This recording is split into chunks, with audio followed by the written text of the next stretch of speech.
പ്രിയപ്പെട്ട CPM സുഹൃത്ത് പറഞ്ഞ കാര്യങ്ങൾ രമേശ് ചെന്നിത്തല സമ്മതിച്ചു, കുഞ്ഞാലിക്കുട്ടി സമ്മതിച്ചു, VD സതീശനെതിരെയുള്ള അന്തരീക്ഷത്തിലുണ്ട്. അങ്ങനെ ഒരു സമ്മതവും ആരും നടത്തിയിട്ടില്ല. അദ്ദേഹത്തെ ആരോ തെറ്റിദ്ധരിപ്പിച്ചതായിരിക്കാം.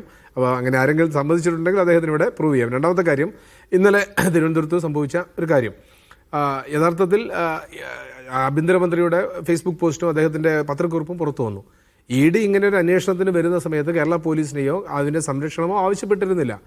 അങ്ങനെ ആവശ്യപ്പെട്ടിരുന്നെങ്കിൽ ആവശ്യമായ സപ്പോർട്ട് കൊടുക്കുമായിരുന്നു. പക്ഷേ വളരെ പെട്ടെന്നൊരു ക്രമസമാധാന പ്രശ്നമായി അത് വളർന്നപ്പോൾ, അതായത് കണ്ണൂരിലെ CPMൻ്റെ പാർട്ടി ഗ്രാമമായ പിണറായിക്കകത്ത് റെയ്ഡ് നടത്തി തിരിച്ചു പോകുന്ന ആളുകൾക്ക് ഒരു പ്രയാസവുമില്ലാതെ അവർ ഇറങ്ങിപ്പോയി. അപ്പോൾ അതിനുശേഷമാണ് തിരുവനന്തപുരത്ത് ഉണ്ടാകുന്നത്. പിണറായി ഇല്ലാത്തൊരു സംഭവം തിരുവനന്തപുരത്ത് ഉണ്ടാവില്ല.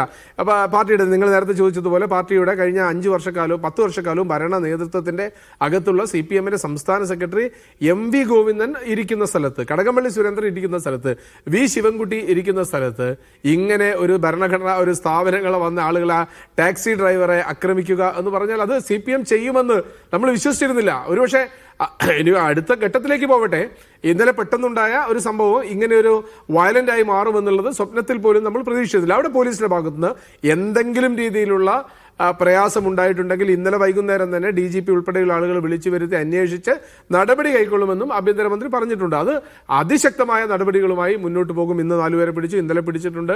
അക്രമം കാണിച്ച ആളുകളെയൊക്കെ പിടിക്കാൻ ഒരു ഹാങ് ഓവർ ആർക്കെങ്കിലും ഉണ്ടെങ്കിൽ അത് മാറ്റിക്കൊടുക്കേണ്ട ഉത്തരവാദിത്വം കൂടി ആഭ്യന്തര വകുപ്പിനുണ്ട്. കാരണം കഴിഞ്ഞ കുറേ കാലമായി രക്ഷാപ്രവർത്തന ഒക്കെ ശീലിച്ച ആളുകൾ, രക്ഷാപ്രവർത്തനവും ഒക്കെ ശീലിച്ച ആളുകൾക്ക് ഏതെങ്കിലും രീതിയിൽ ഒരു ലെഫ്റ്റ് ഹാങ് ഓവർ ഉണ്ടെങ്കിൽ അത് മാറ്റേണ്ട ഉത്തരവാദിത്വം ഈ ഭരണകൂടത്തിനുണ്ട്. വന്നിട്ടേ ഉള്ളൂ. അത് ഞങ്ങൾ മാറ്റുമെന്ന കാര്യത്തിലും യാതൊരു സംശയവുമില്ല. എന്തെങ്കിലും ഉണ്ട് എങ്കിൽ അത് മാറ്റിക്കൊണ്ട് തന്നെ മുന്നോട്ട് പോകും. ഞങ്ങളെ പ്രൊട്ടക്ട് ചെയ്യാൻ വേണ്ടിയിട്ടല്ല, ഞങ്ങൾക്ക് എന്തെങ്കിലും കിട്ടാൻ വേണ്ടിയിട്ടല്ല. കേരളത്തിൽ നീതി നടപ്പിലാവണം. ഒരു കൂട്ടം ആളുകൾ 10, 40, 50 ആളുകൾ കടിച്ചുകൂടി കുറച്ച് ഇഷ്ടികയും കുറച്ച് കരിങ്കല്ലും കോഴിമുട്ടയുമായി വന്നുകൊണ്ട് ഒരു പാവം ടാക്സി ഡ്രൈവറെയും ഉദ്യോഗസ്ഥരെയും ആക്രമിച്ച ഉദ്യോഗസ്ഥർ എന്ത് പഴിച്ചു? ഉദ്യോഗസ്ഥർ അവർ പരീക്ഷ എഴുതി കിട്ടിയ ജോലി പ്രകാരം അവിടെ ജോലിക്ക് വന്നു. അവരുടെ മേലുദ്യോഗസ്ഥൻ പറഞ്ഞിട്ടാണ് അയച്ചിരിക്കുന്നത്. അങ്ങനെ എറിയാൻ ധൈര്യമുണ്ട് എങ്കിൽ അത് BJPയുടെ കേരളത്തിലെ രാജീവ് ചന്ദ്രശേഖരൻ എറിയട്ടെ, അല്ലെങ്കിൽ മോദിയെ പോയി എറിയട്ടെ. അല്ലാതെ ഉദ്യോഗസ്ഥരെ എറിഞ്ഞുകൊണ്ടോ ടാക്സി ഡ്രൈവർ രാവിലെ ഒരു നമ്മൾ വെള്ളപൂശാനും പാടില്ല. അവിടെ വന്ന ഉദ്യോഗസ്ഥരെയൊന്നും എനിക്കറിയില്ല, പക്ഷേ ഒരു ഉദ്യോഗസ്ഥനെ അറിയാലോ.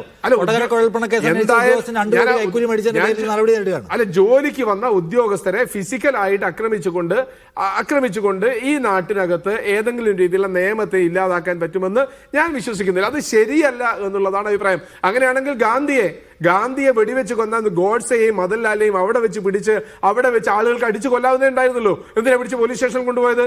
എന്തിനാണ് 2 കൊല്ലത്തിലേക്ക് നീണ്ടുന്ന വിചാരണ ഉണ്ടായത്? കേരളത്തിലെ ഇന്ത്യ രാജ്യത്തെ ജനാധിപത്യ സമ്പ്രദായത്തോട് ചേർന്നതുകൊണ്ടല്ലേ. അപ്പൊ അത് ശരിയാണോ അല്ലയോ എന്നുള്ളതാണ് CPM പരിശോധിക്കേണ്ടത്. CPM ഇതേപോലെ ബംഗാളിൽ ചെയ്തു, ത്രിപുരയിൽ ചെയ്തു, അവിടെയൊക്കെ എന്ത് സംഭവിച്ചു എന്നുള്ളത് CPM പഠിക്കണം.